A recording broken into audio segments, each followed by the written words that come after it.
A new report shows a record number of books are being banned from schools and libraries. PIN.org reporting more than 1,500 books were pulled from the shelves between July of 2021 to March of 2022.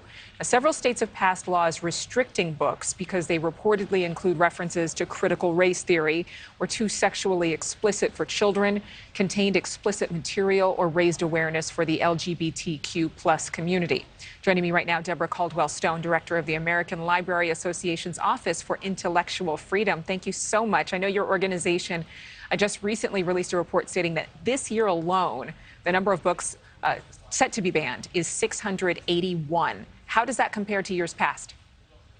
It's almost a tripling of the number of attempts to remove books from library shelves across the country.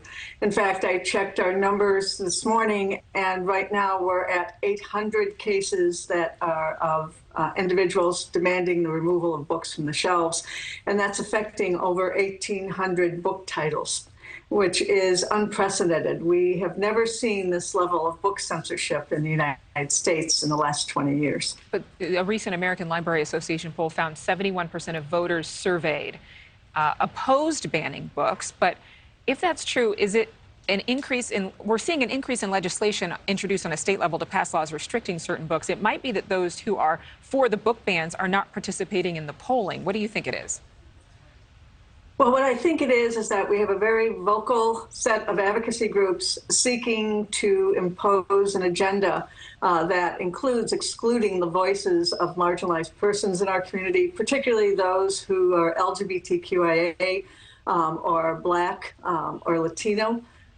We're seeing, most of the books being removed from libraries really do have a theme that promotes the voices of these individuals and these groups, and the use of critical race theory, the claim that anything touching on gender identity or sexual orientation is inappropriate, simply isn't true. It's become a pretext for removing books that don't meet a particular agenda. Is there another alternative that could be provided for parents? I know there is a school board in Michigan that actually decided to pull a book from its shelves and put a policy in place that if a student wanted to read it, their parents would be contacted for permission. Is that considered middle ground? Well, actually, you think about it, it's really an infringement, especially on young adults' ability to think about, read, make their own choices and what books they want to read, putting it to the but we do actually support the fact that parents should be able to guide their children's reading, their students' reading, have conversations with them. We actually recommend policies that allow students and parents to opt out of reading books that are assigned in the classroom and making choices about what books are taken out of the library. But we firmly believe that no one family, no one parent, no one advocacy group should be able to dictate what's available to other families, other individuals in the community. They should be able to make their own choices about what they want to read.